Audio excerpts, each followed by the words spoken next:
Welcome! We are gonna go over some pretty good stuff here, guys. So if you don't already have a coffee or a drink, grab yourself whatever you like to drink and let's get into it. So this video is specifically for first-time home buyers. And if you are a first-time home buyer and you're thinking like, how do I even get into the market? How do I even plan to buy a home?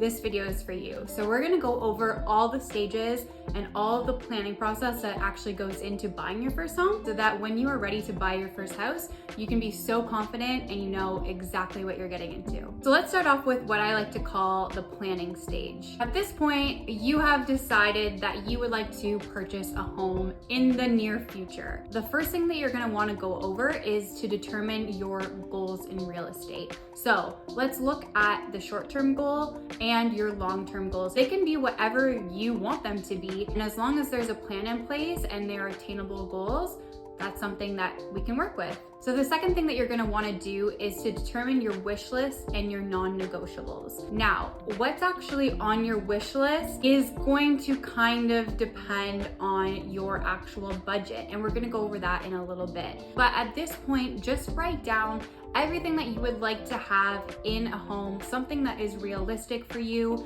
and something that is gonna be practical. And also think about your future. So think about at least 5 years down the line, what is your ideal property for your current stage in life? The other thing that you want to think about is your non-negotiables. So I would put that separate so that you can always look at that list and know exactly what things you are not willing to give up or sacrifice. And now the third thing, and this is arguably one of the most important things in this planning stage, and that is actually determining a monthly payment that you feel comfortable with. Now, when you go to the bank and you get pre-approved, they are gonna give you a number. They're gonna give you what you are qualified for. That does not mean that you need to purchase a property at that price.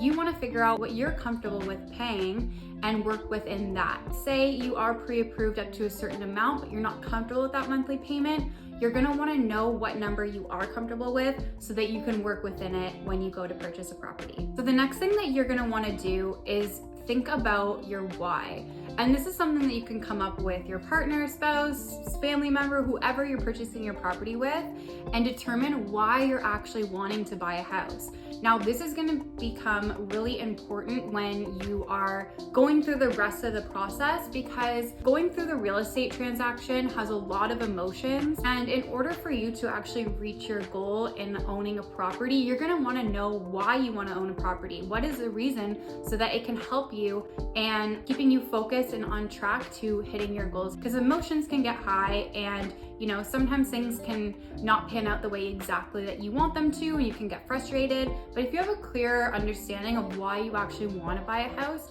then that can really help you and stay motivated and stay on track. So when we're talking about determining your wish list and your non-negotiables, there's a few things that you can do to help you kind of brainstorm some ideas on what those actually would be. So the first thing that you can do is drive around different neighborhoods in your area or areas that you're interested in to get a feel for the different properties, types, and get a feel for the different neighborhoods. And that can kind of start flowing conversation and even just spark ideas that you may have not have thought about. There's so many different options and resources for you to look at properties. Realtor.ca is a really popular one. A lot of realtors will have their own search websites as well and go through the different properties and say, what is something that you really, really like about these properties? What's something that you don't like? So then you can kind of have a clear vision of what you're actually looking for.